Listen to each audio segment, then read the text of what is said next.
Good morning students. உங்கள் மொழி மேக்ஸ்லேருந்து Thenmozhi miss பேசுகிறேன். நேற்றோட இந்த 10th மேக்ஸில் இருக்கிற செகண்ட் சாப்டர் முடிவு பெற்றது. அதாவது அதில் இருக்கிற சில எளிய கணக்குகள் மட்டும்தான் நான் செலக்ட் பண்ணி உங்களுக்கு பாடம் நடத்தினேன். நேற்று டே 14 அன்றோடு 14th டேவோடு நான் அதில் இருக்கிற செகண்ட் சாப்டரில் இருக்கிற சில எளிய கணக்குகளை உங்களுக்கு சொல்லி முடித்துவிட்டேன். ஆகையால் நீங்கள் டே 7th அன்றைக்கி எப்படி ஒரு 5 கொஸ்டின் நான் சொல்லி கொடுத்ததுலேருந்து 5 கொஸ்டின்ஸ் எடுத்து டெஸ்ட்டு செய்தீங்களோ அதே மாதிரியே இன்றைக்கும் நீங்கள் 5 கொஸ்டினோ அல்லது 10 கொஸ்டினோ செலக்ட் பண்ணி எடுத்து நீங்கள் டெஸ்ட்டு செய்யுமாறு டெஸ்ட்டு செய்து, அதாவது அதனுடைய கொஸ்டின்களை ஆன்சரையும் படித்து பார்த்து நீங்கள் கவனமாக சிறு தேர்வு எழுதி நீங்களே திருத்தி கொள்ளுமாறும், அப்போது தான் உங்களுக்கு அதில் இருக்கிற நெளிவு சுழிவுகள், அதாவது எல்லா தவறுகளும் எப்படி செய்யணுன்ற சில தவறுகள் செய்திருப்பீர்கள், அந்த தவறுகளை திரித்து கொள்ளவும் உங்களுக்கு பெரிய உதவியாக இருக்கும். ஆகையால் இன்று நாம் 3வது சாப்டர் ஒரு சில 2-3 கணக்கு மட்டும் பார்க்கலாம். 3வது சாப்டர் என்னென்னா அல்ஜிப்ரா. இங்கிலீஷில் அல்ஜிப்ரா, தமிழில் இயற்கணிதம். சரிங்களா? அதில் எக்ஸாம்பிள் 3.14 பார்க்கலாம். 3.14 அல்லது 3.14 அதில் 3 கணக்கு இருக்குது. அந்த 3 கணக்கு மட்டும்தான் நம்ம இன்றைக்கி பார்க்க போகிறோம். ஏன்னா நீங்கள் டெஸ்ட் எழுதுறீங்க. இன்றைக்கி டெஸ்ட் எழுதி அதை நீங்கள் சரியாக திருத்தி கொள்ளுமாறும் கேட்டுக்கொள்கிறேன். இப்பொழுது எடுத்துக்காட்டு 3.14. பின்வரும் கோவைகளின் விளக்கப்பட்ட மதிப்பு காண்க. நல்லா கவனிச்சுக்குங்க. அல்ஜிப்ராவில் எல்லாமே கடினமான கணக்காக தான் இருக்கும். அல்ஜிப்ரானே எல்லாருக்குமே கஷ்டமாக இருக்குதுன்னு சொல்லுவாங்க. அதுலேயே நான் சில எளிய கணக்குகள் மட்டும்தான் நான் செலக்ட் பண்ணியிருக்கிறேன். சரிங்களா? பின்வரும் கோவைகளின் விளக்கப்பட்ட மதிப்பு காண்க. நான் எப்படி படிக்கிறேன்றதை நல்லா கவனிச்சிக்கிங்க. முதல் கேள்வி x+10 வகுத்தல் 8x. இது எக்ஸு கூட்டல் 10 வகுத்தல் 8 பெருக்கல் எக்ஸு. முதல் கணக்கு இது.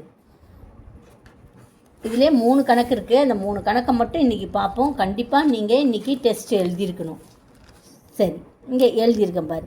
எக்ஸு கூட்டல் 10 வகுத்தல் 8 பெருக்கல் எக்ஸு இஸ் ஏ அன்டிஃபைன்டு. இது undefined.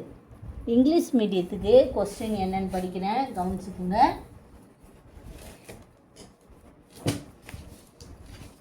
English medium கொஸ்டின்னு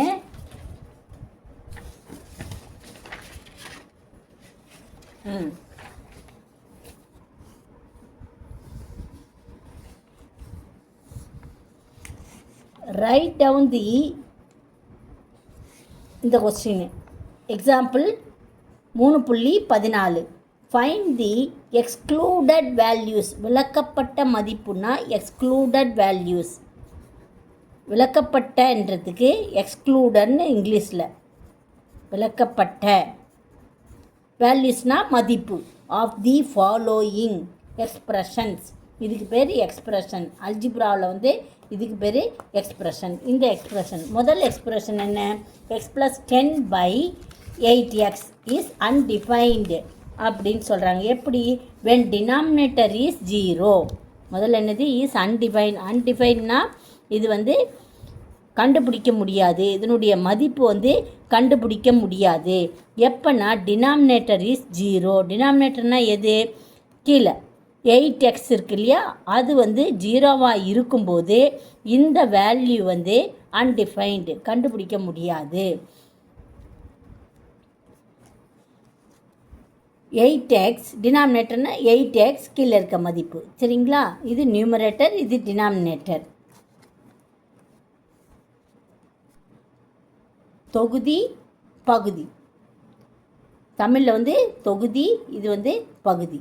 8x = 0 R x = 0. அதாவது 8x 0னா எக்ஸும் 0 தான்.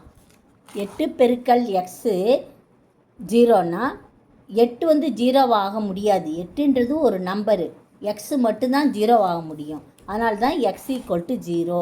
த எக்ஸ்க்ளூடட் வேல்யூ இஸ் 0. அதாவது விலக்கப்பட்ட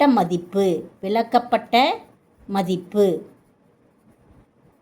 தமிழில் விலக்கப்பட்ட மதிப்பு 0 அப்படின்னு எழுதணும். இங்கே இருக்கிறதெல்லாம் அதே மாதிரியே எழுதிட்டு, அதாவது டினாமினேட்டர் 0ன்னு எழுத வேணாம், 8x equal to 0 or x equal to 0 அப்படின்னு எழுதிட்டு, ஏன்னா 8 வந்து 0வாக இருக்க முடியாது, எக்ஸ் தான் 0வாக இருக்க முடியும். த எக்ஸ்க்ளூடட் வேல்யூ இஸ் 0, விலக்கப்பட்ட மதிப்பு 0 அப்படின்னு எழுதினோம். அடுத்தது ரெண்டாவது கணக்கு 7p + 2 வகுத்தல், அதாவது டிவைடட் பை 8p² + 13p + 5.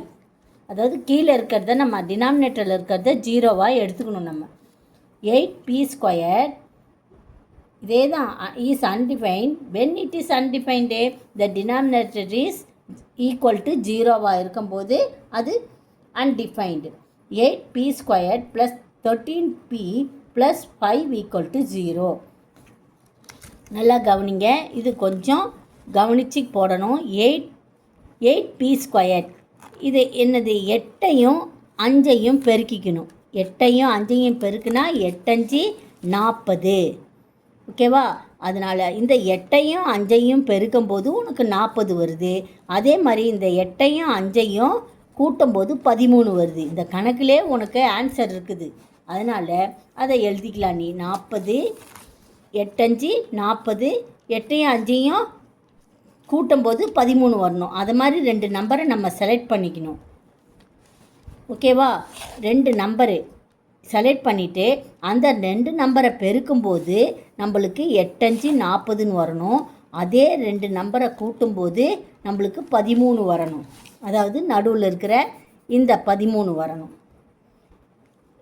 எதுக்கு இந்த கணக்கு நான் செலக்ட் பண்ணேன்னா, இது நீ எங்கேயும் பார்த்தாலே இதிலே ஆன்சர் இருக்குது. 8p + 5p இதிலே ஆன்சர் இருக்குது பாரு. 8p இங்கே 5 இருக்குது. அதையே நீ பார்த்து எழுதிக்கலாம்.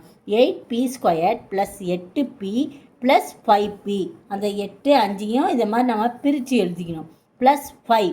இப்போ இந்த 2 நம்பர்லேருந்து இந்த 2 அதில் 8p காமனாக இருக்குது, பொதுவாக இருக்குது. அதனால் 8pயை வெளியே எடுத்துடணும். மீதி என்ன இருக்குது இங்கே? p² என்னது? p × pன்னு அர்த்தம். இப்போ 8p வெளியே வந்துச்சுன்னா மீதி ஒரு p இருக்குது, அதை எழுதிக்கணும். இங்கே 8p ஃபுல்லுக்குமே வெளியே வந்துச்சுன்னா 1 இருக்குதுன்னு அர்த்தம். இங்கே 1 ப்ளஸ் அப்புறம் 5 இங்கே காமனாக இருக்கிறது என்னது? 5 வெளியே எடுத்துட்டா p + 1 இங்கே இருக்கிறதையே அப்படியே எழுதிக்கணும். இப்போ இந்த இதில் p + 1 காமனாக இருக்குது, பொதுவாக இருக்குது. அதை வெளியே எடுத்துகிட்டு மீதி என்ன வெளியில் இருக்கிறது? 8p + 5 எல்லாமே ப்ளஸ்ஸு தான், ஞாபகம் வச்சுக்க. ஏன்னா இந்த கணக்கு ஃபுல்லுக்கும் ப்ளஸ்ஸு. ஸோ p = 1 என்னது? p = -1 இதுலேருந்து கிடைக்குது. இன்னொன்று என்ன கிடைக்குது? p = 5/8. இந்த இதுலேருந்து p = -5/8ன்னு இருக்குது. So the excluded values are -5/8 and -1. விலக்கப்பட்ட மதிப்புகள் -5/8 and -1. விலக்கப்பட்ட மதிப்புகள் -5/8 and -1 அப்படின்னு எழுதிக்கணும். புரியுதா ஸ்டூடெண்ட்ஸ்? அடுத்தது மூணாவது கணக்கு x/x² + 1. அதே மாதிரியே x² + 1 = 0ன்னு எழுதிக்கணும். x² = -1. இதில் வந்து எல்லாமே மைனஸாக இருக்குது. அதனால் இதில் வந்து no real excluded values for the rational expression x/x² + 1.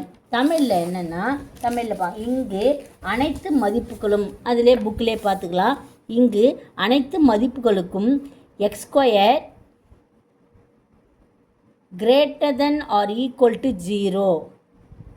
அதாவது x² + 1 ≥ 0 + 1 = 1. ஆகவே எந்த ஒரு எக்ஸின் மதிப்பும் 0வுக்கு ஈக்குவல் கிடையாது. எனவே x/x² + 1 என்ற விகிதமுறு கோவைக்கு விலக்கப்பட்ட மெய் மதிப்புகள் எதுவும் இல்லை. விலக்கப்பட்ட மெய் மதிப்புகள், அதாவது ரியல் எக்ஸ்க்ளூடட் வேல்யூன்றதுக்கு தமிழில் என்னென்னா இதை மட்டும் எழுதிக்கலாம். இந்த கோவைக்கு, இந்த விகிதமுறு கோவைக்கு விலக்கப்பட்ட மெய் மதிப்புகள் ஏதும் இல்லைன்னு மட்டும் எழுதிக்கணும். ஓகேவா ஸ்டூடெண்ட்ஸ்? Thank you students. முக்கியமாக நீங்கள் டெஸ்ட் எழுதி இன்றைக்கி ப்ராக்டிஸ் பண்ண மாதிரி கேட்டுக்கொள்கிறேன். நன்றி ஸ்டூடெண்ட்ஸ். நாளைக்கு பார்க்கலாம்.